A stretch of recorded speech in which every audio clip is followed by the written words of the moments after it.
From the swamp to the stars, it is time once again to bring in our resident Timbit, little Timmy Senor, and the UFO report. Nobody's gonna know. They're gonna know.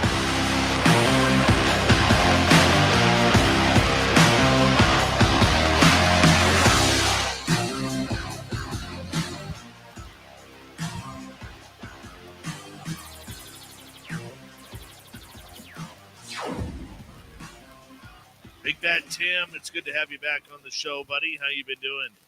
Been doing great. Thanks for asking. How about yourself? I'm not too bad, my man. Good. I'm not too bad at all. You know, the snow fell a little bit here. I had one of my buddies pop by through town. I went for a nice dinner with him before the show, and it's been pretty good. It's been pretty good. You've got your dinner shirt on. I do have my dinner shirt on. I had a nice burrito bowl with chicken tonight. Fantastic. That sounds great. Yeah, my man. We had an interesting conversation with Mr. Area 51 last night. I had planned on going to bed around 9:30. I ended up in bed at like 12:45 a.m. After you stopped, him and I kept going. And I will tell you that there's some interesting things that may be coming up and coming forward with our good friend that may benefit this show, may not. Let's see. Jorgen is asking, because there's been a lot of hockey talk the last few minutes in the chat room. And Jorgen from Sweden says, Dave, try to say Ornskoldsvik.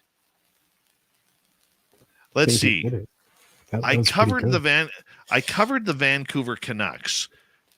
Okay, back in the day, Marcus Naslund from Ornskoldsvik, along with Daniel and Henrik Sedin. So I'm pretty good. I think I got that right. Ornskoldsvik. That was incredibly impressive. Yeah. There isn't many European names I can't pronounce due to my time in sports radio. Yeah. That's the beauty of sports radio, especially covering hockey.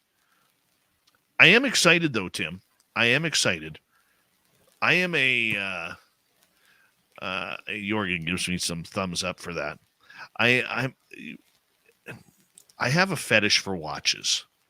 This I know. Yeah. Well, you've seen some of them because... Yeah, you brought like 5 watches for 3 days. Who does that? I know. I added 3 more to my collection today. Whoa. And they arrived. I'm big on diesel watches. I love diesel watches. Good brand. And especially the big faces. Yeah. And I got 3 of them today. Bought them off of Facebook Marketplace, and they are all in like mint condition. Mint. And I think I paid about $300 for them, $325, and I got about $1,000 worth of watches in there if I were to buy them brand new. I'm pretty happy about that. Pretty happy. My negotiation tactics are fantastic right now. Cash just talks so much, even Canadian, apparently. I know. Here's the interesting one. My watch I'm wearing right now, it is a Nubio. Okay. It's a Nubio. Oh, that is a pretty watch. Right.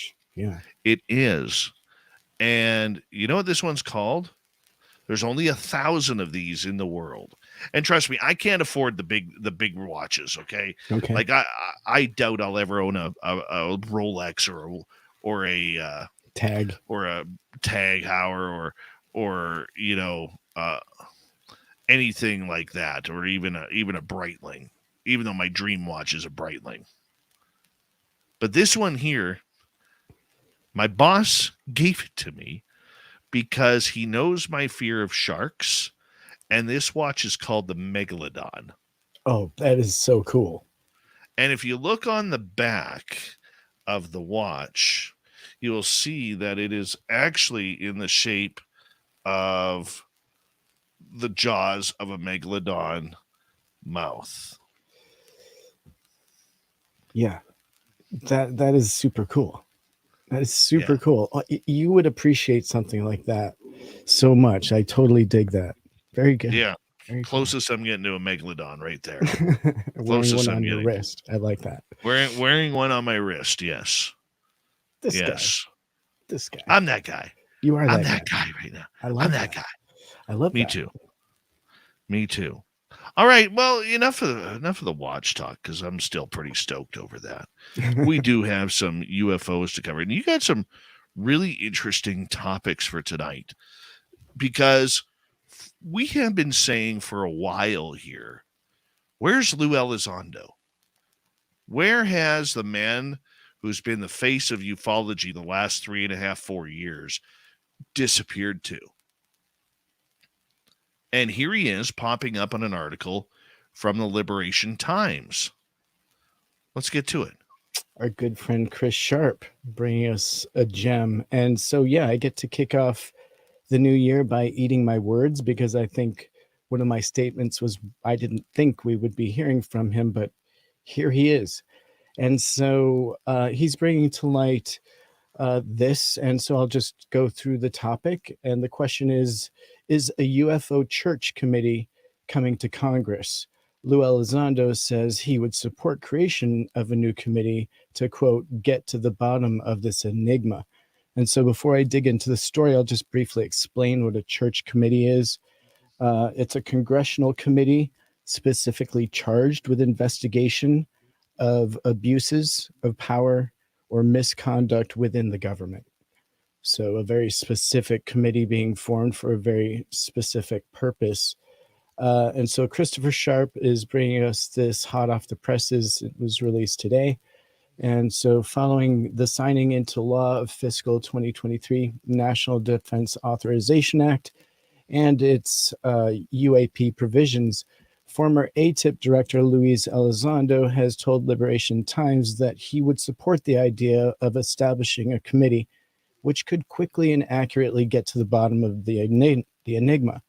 And so Liberation Times understands that various branches, agencies, and offices within the DoD and intelligence community have previously and continue to operate UAP programs, currently unknown to Dr. Sean Kirkpatrick, the current director of the UAP office, known as ARROW. And so Lue Elizondo, who through Liberation Times understands has worked with the U.S. Space Force regarding its own UAP investigations. And so Lue goes on to comment here in a quote, I believe that certain members of Congress are not only aware of the importance of this topic, but are aware of the previous U.S. government efforts to collect and study UAP-related information and incidents. And to continue this quote, now that ARROW is no longer under the chain of command of my old office, the OUSDI, I would support increased authorities to Dr. Kirkpatrick in order to identify all U.S. government equities, both past and present, who may have been or are currently involved in UAP studies. And so, to continue the quote, during my time at ATIP, we were made aware of previous efforts, so it's only logical that Congress and ARROW be made aware of that too. And so I would support the idea to establish a committee to quickly and accurately get to the bottom of the enigma. Liberation Times understands the idea of something akin to this Church Committee of 1975, which investigated abuses by U.S. intelligence agencies, has been contemplated by members of Congress since UAP whistleblower language was published in July of 2022. And so the new Republican Speaker of the House, Kevin McCarthy, is now reportedly ready to support a church-style committee to investigate alleged government abuses. And so behind the scenes, those advocating for an effort to identify government equities and possibly illegal secretive programs relating to UAP would call for such a committee to extend and uncover further alleged abuses by intelligence agencies. And there's a few more quotes I can dig into here, but yeah, dig into that. Please. I would, and so to continue talking about new horizons, new hearings on the horizon, To further the quote from Lue Elizondo, he says, "I would not be surprised at all if more witnesses are called to testify before Congress before this new year is over. And my only caution would be to ensure that the integrity of the effort is maintained and not derailed by attention seekers or sensationalists within the UFO community who rather falsely claim credit and sensationalize their involvement rather than truly facilitate and help Congress and our government get to the bottom of the issue." And so to Hold it right continue, there. Hold it right there for a second, sure, because that is a very powerful statement when you start calling out people as sensationalists in the UFO community. indeed. Now, is he talking the government UFO community that's looking into this, or is he talking about the UFO community that at one point he wanted to kill off? I think that is probably exactly what he's talking about, that latter statement there that you made. And to finalize this quote, this is currently our greatest challenge, which only increases the stigma and taboo of the UAP topic. And so hopefully the carnival sideshows and hacksters will become increasingly irrelevant as we move forward towards true disclosure. Well, there's a lot to be said about those comments. There's a lot to be said. And look, I don't think it would behoove us, and please correct me if I'm wrong, Tim. I don't think it would behoove us to be pursuing anything with the government right now, because any type of whistleblower, any type of person who has knowledge or gets asked to speak in front of Congress will not be doing it publicly. This is all happening behind the scenes. So I'm not sure, and I will disagree with Lue Elizondo, that this helps disclosure. Disclosure is, and I know the majority of our audience, especially in our chat rooms, is used to us saying this. But for those who may not understand, disclosure is giving up the goods. That's giving up everything from Roswell, previous to Roswell, straight up to today and what's happened in the UFO world. And we're not seeing that. And this is why I keep pushing that there is no such thing as disclosure. We have to get that word out of our vocabulary. You know, we really, really do. I want disclosure. I really do. But if we think that the government is going to be able to get away with not telling us what is going on, yet continue to investigate this, we're the only ones asking questions about this. The mainstream media, Tim, is not touching this subject with a 10-foot pole. They're not. How do we get information if the media isn't touching it? Well, we do know that there are a number of longtime UFO researchers, and even some of the new ones, who have built up sources within the government who are getting that information out. And look, information does leak. You have to build that trust, but the information does leak. So if it isn't the UFO community that is helping bring this story out, who is? Because the government is proving in the United States that we can't trust them for answers on this confirmation, let alone disclosure. What's your thoughts? We got a minute. Well, I am excited to hear that an aggressive committee, this church committee, being put together to look for some things that may be going on currently and maybe lurking in our history. And I think it's an aggressive move to put something like this together. We haven't seen a committee like this since 1975. And I think it's absolutely necessary to figure out where some of this dirty pool has been taking place. And you see, I agree with Elizondo when he says we need to take care of this at Washington, D.C. We need some clarification here. What's going on? What's the news? What's coming out? But don't crap on the UFO community. Yes, there's some bad apples out there. There always is going to be. All right? If you're a football fan, there's some dirty football players in the NFL. Not all of them. Same thing. When we return on Spaced Out Radio, we're going to get about medical payouts for UFO interaction. Tim Senor, the UFO Report. Continue on Spaced Out Radio right after this. Stay tuned.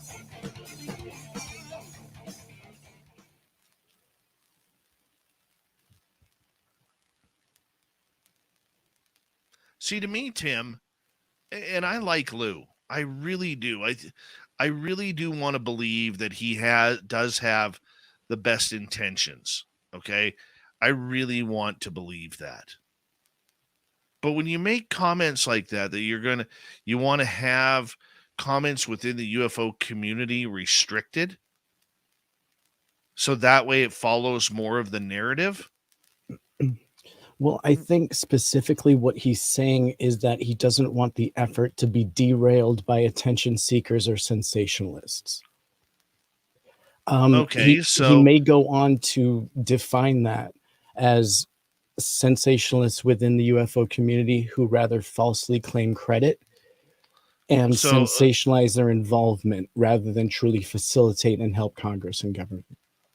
So do you think that's a shot over the bow of John Greenwald, Stephen Greenstreet, some of the podcasts or YouTube channels out there where they've been calling him out for years?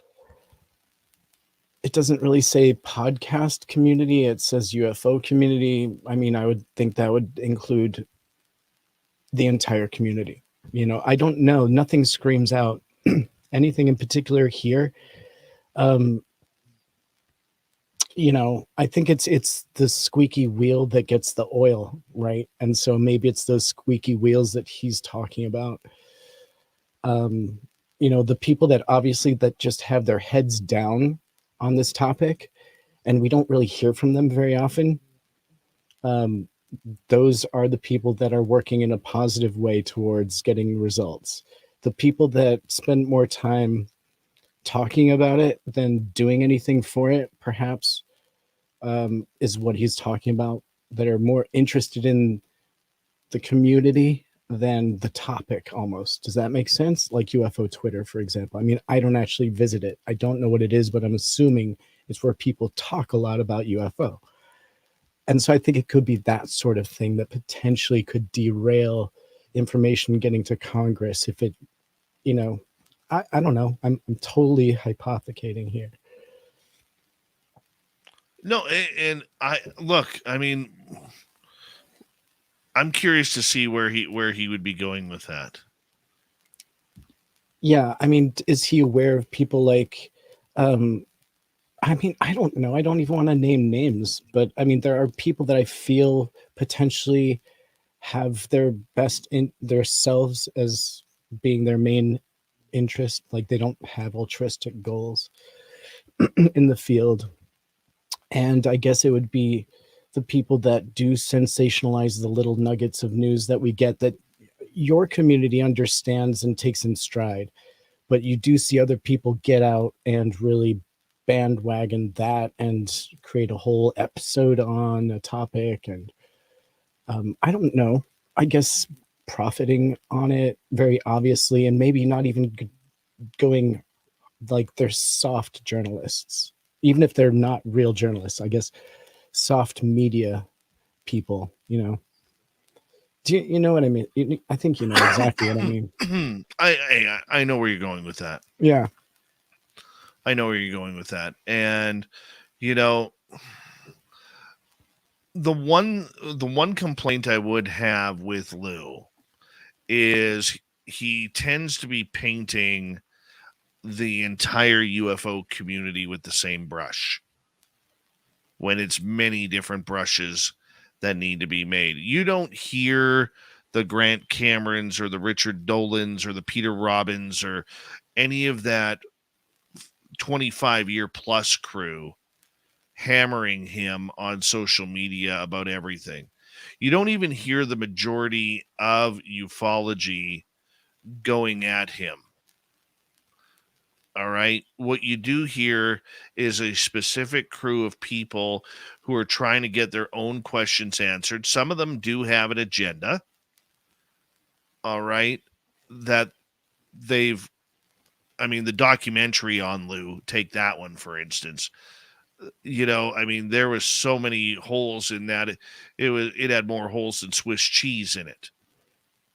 All right. But on the flip side, the one complaint that all of his naysayers have, and even many of his supporters have, is what has Lue answered? What has Lue answered? So we could get into it. I think there are some things, but I agree with you. I agree. And I'm the first one to say he's left a lot of Easter eggs. You've heard me saying, I'm not going back on my words. He's left a lot of Easter eggs and a lot of reading between the lines. But we got to pause right here. Here we go.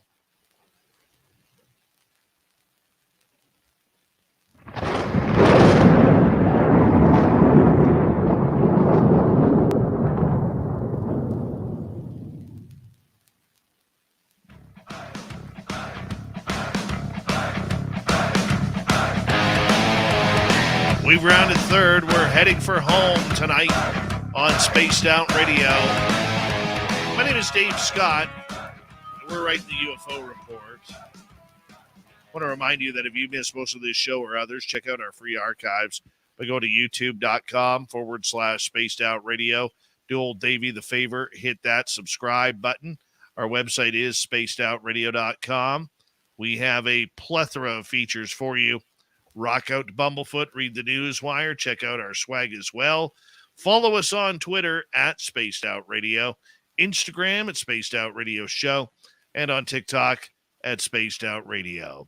Tim Senor is here. We call him the Timbit around here with our UFO report, and we are hanging on out, talking about potentially getting health benefits due to UFO incursions. What's happening here, Tim? I was excited to read this story. So, medical payouts for UFO mystery airmen following the Rendlesham Forest encounter. And so, Britain's most famous UFO mystery has taken a new twist after a witness won compensation for illness he blames on exposure to radiation from the event. And so, U.S. Airman John Burroughs secured the settlement after years of trying to prove his ill health caused by the encounter in Rendlesham Forest. And a former Ministry of Defense MOD official said the payout confirms that what he saw was real and had caused him physical harm. Mr. Burroughs put forward a declassified report as evidence that he had been injured during the event on Boxing Day of 1980, and he said disability coverage from the U.S. Veterans Association offered some closure, but that he now wanted unrestricted access to his full medical records. And in a quote, he says, "Every step along the way, people have said it's not true. Some people will always say that. I don't know if I have the full answer, but no one thought I'd get this far."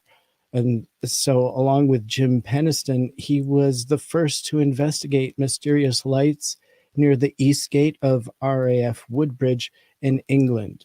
And theories include that the glow of the Ordnance Lighthouse or an elaborate hoax, and even a secret classified aircraft.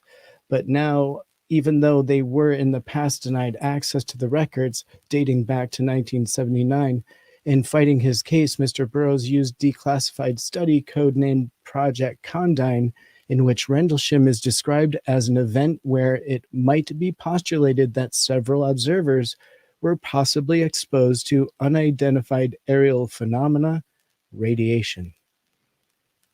Dave. And that could very well be.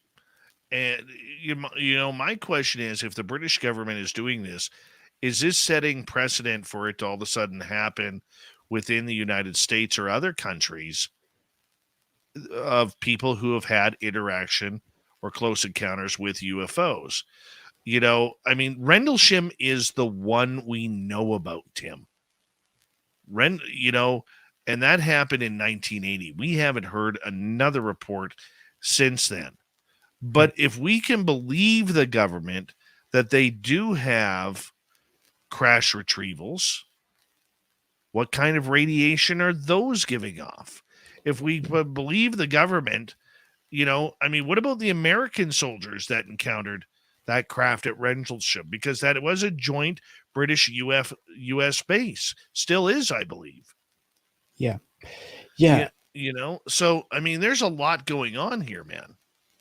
There sure is. And that or declassified Condign report specifically mentions the incident and how radiation from the UAP could cause injury.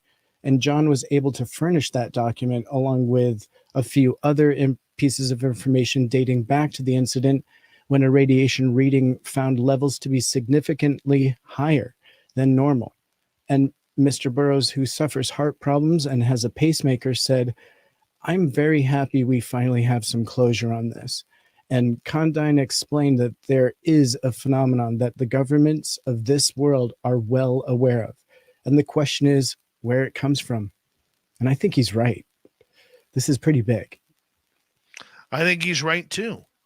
I mean, look, Rendlesham, like I said, is the best case that we know of. What we don't know is what's happened elsewhere. What about the people or the soldiers that surrounded that craft at Holloman Air Force Base when it landed and the beings got out? What happened there?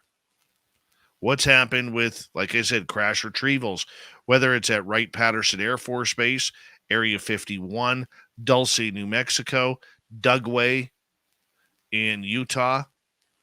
There's a lot of different places, man, where this stuff could be looked at, and we have no idea. Like, does it seep through radiation suits? You know? Right.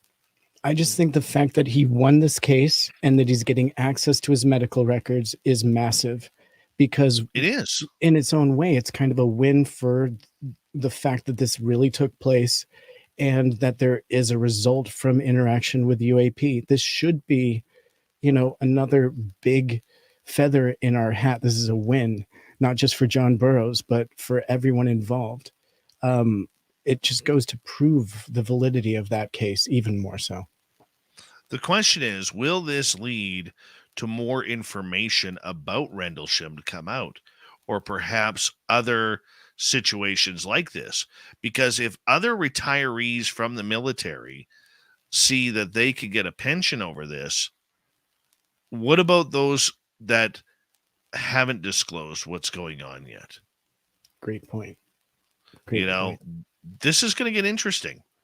This is going to get real interesting, as it should, as it totally should. And you know what? I agree. They do deserve to get compensation for it. They do. Yeah. Whatever happened to the cinematic release of that? It was called Capel Green, and they even completed it, and then I never saw a release. Do you remember hearing about Capel Green? I honestly do not. I was bummed when it didn't come out, but anyways. Well, we do have questions, and we do have to hopefully get some answers, and good on them. I mean, to me, you know what? I'm going to tie this into something here for our audience. This is disclosure. This is a disclosure movement. A gentleman at Rendlesham has won an award in court for his disability of being caught in radiation from a UFO. That is disclosure. What we're seeing in the U.S. has nothing to do with disclosure. Nothing.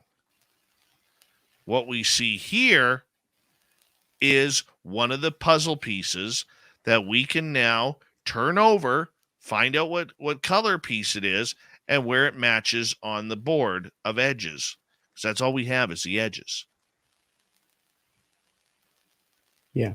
Would you agree? Would you agree with that? Absolutely. I mean, John Burroughs is an American airman, and there were multiple Americans on scene, according to his statements and others. And so I absolutely think other whistleblowers will now come forward from that case now that we're seeing that it's valid. You're absolutely right. But this is just getting the winch in the cockle at this point to pry it open. And I think it's going to bust wide open in that case in particular. I think you're absolutely right. Well, and you know what? This may, and like I said, this may be the keystone piece that allows other people who've had close encounters with craft as part of the military, part of their job, to now come forward and go for that financial or health award. And not to mention, who hasn't been following John Burroughs and his case, and who doesn't know about him and what his struggle has been? So this is also just a massive win for the man, and a very heroic Agreed. story. And so I think it's an absolutely fantastic moment for everyone involved. I was excited really to see the is. story. It really is. All right, final story of the night. Apparently, somewhere over Illinois, or Illinois, depending on where you are, there are a bunch of eyewitnesses who claim to have seen fighter jets escorting a UFO. What's happening here? Yeah, it began when a man saw something bright in the late afternoon sky, but it wasn't a planet, a star, or anything he'd seen before. He noticed military jets in formation nearby, and the unidentified object then moved as it appeared to be fleeing from the approaching planes flying over the Illinois sky. And so the National UFO Reporting Center just shared this interesting eyewitness testimony that reportedly happened in the late afternoon hours of December 18th of 2022. And so here are the exact words from the person near Effingham, Illinois, regarding what they saw. And so I'll quote, "Me and my wife were standing outside. I looked at the star for a good 30 seconds before telling my wife to look at it because it stood out so big and bright in the middle of the day. And as I'm saying this is unlike any star or planet I've seen in the middle of the day. It just disappears in a blink of an eye and then reappears. We looked and looked to see if we could see anything else, but we couldn't. The sky was clear, nothing other than one UFO and 3 jet planes. The 3 planes were all in pretty close formation in the direction of military installation. So I believe it was an Air Force exercise which happened to catch the attention of a UFO that me and my wife just happened to see."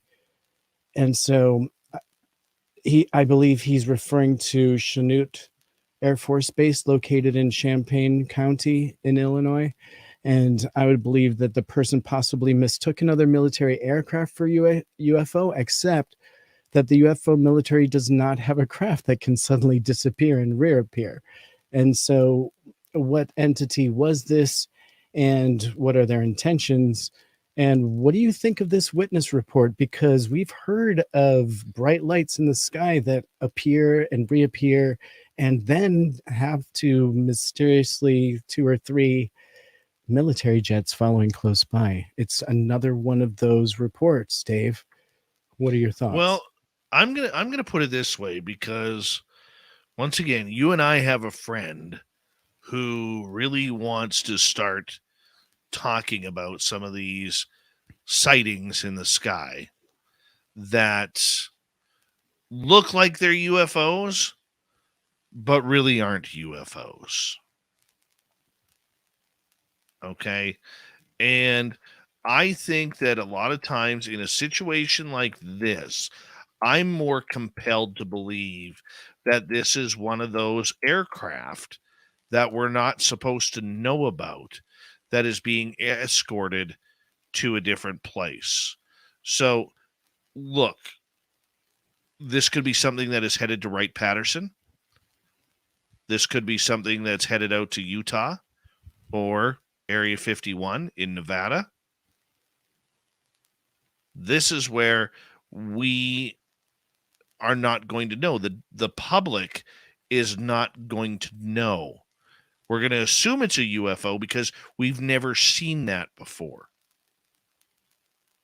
However, we know from our sources, who we just talked to, Tim and I, last night, we know from our sources that there are a number of aircraft that will never be seen by the public that are flying in American airspace right now that people would consider being an unidentified flying object.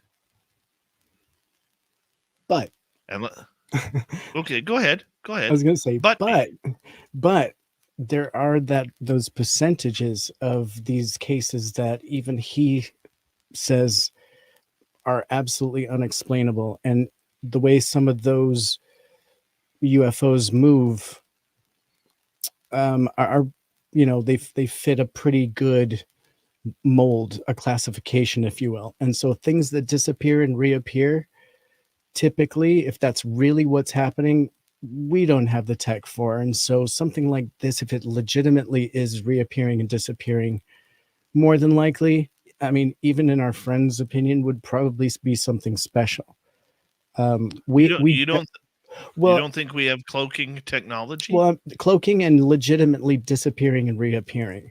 Yes, you could cloak something, but something that is hovering and is a bright light that disappears and then reappears 15 miles away almost instantaneously.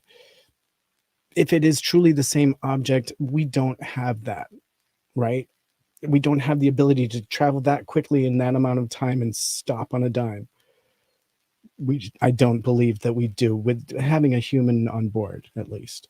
So my point is that there's still that percentage, and even our friend admits that there's a small percentage of things that is still potentially not ours. And he is also a true believer in the possibility of that we are being visited. So it's those cases that I still hold out for.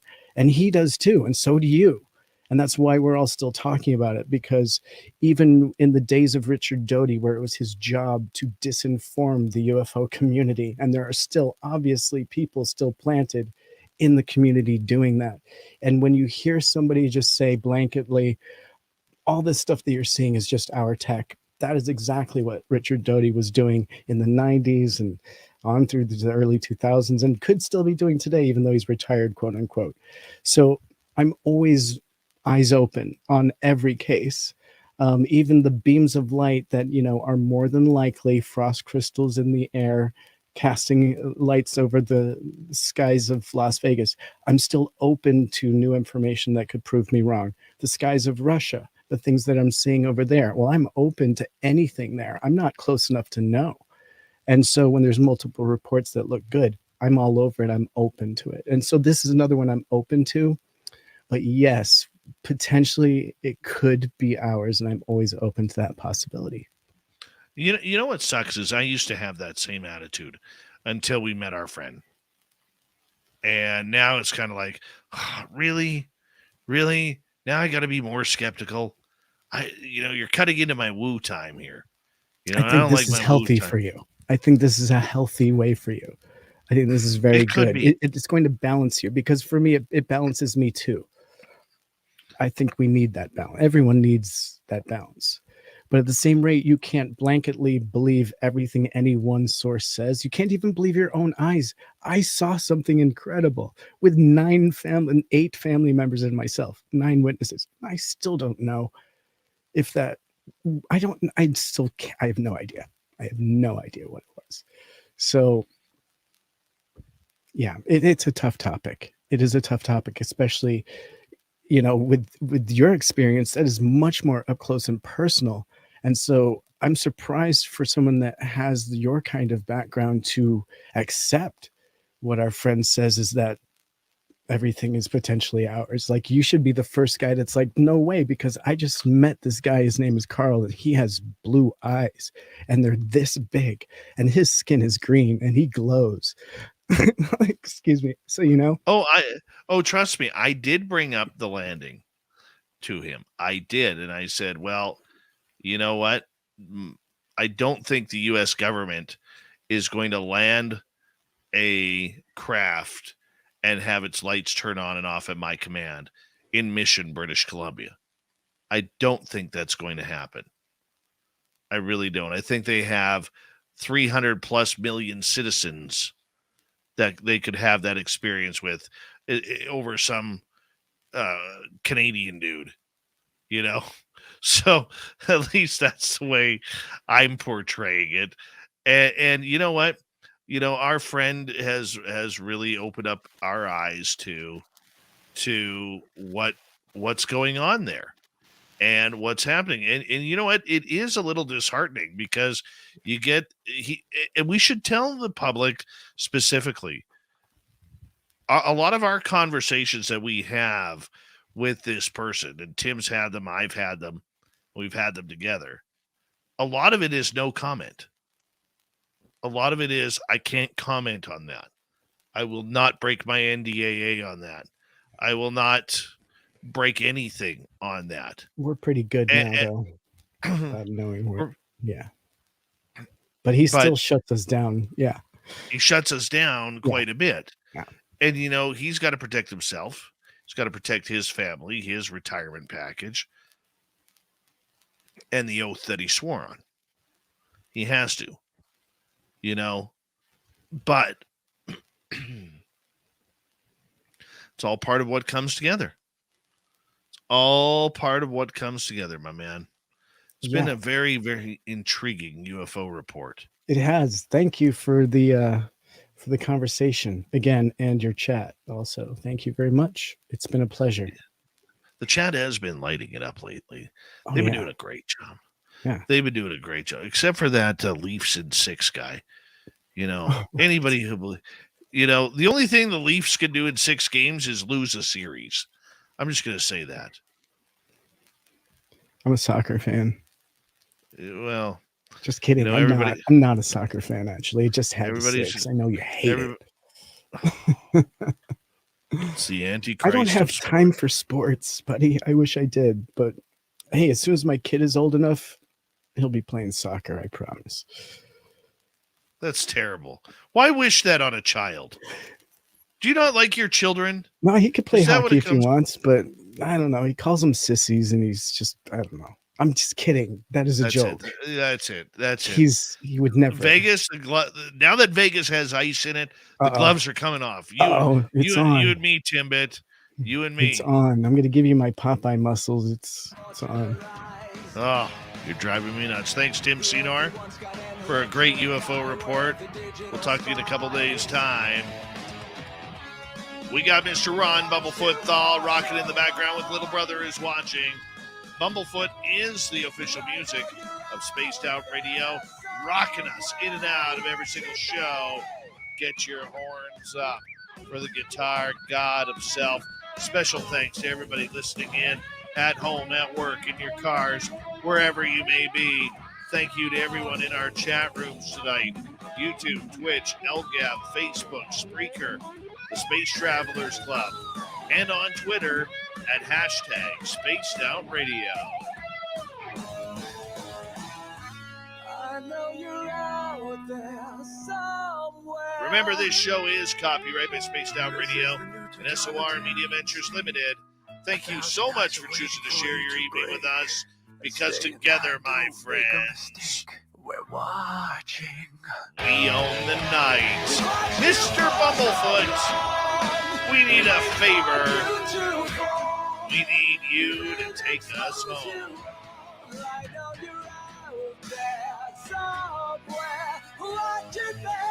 Yes, the Woo train has docked for the night. But soon, my friends, we shall ride again. Your seats are always available. Your tickets never expire. And if you want to bring a friend, we've got room for them too. Good night.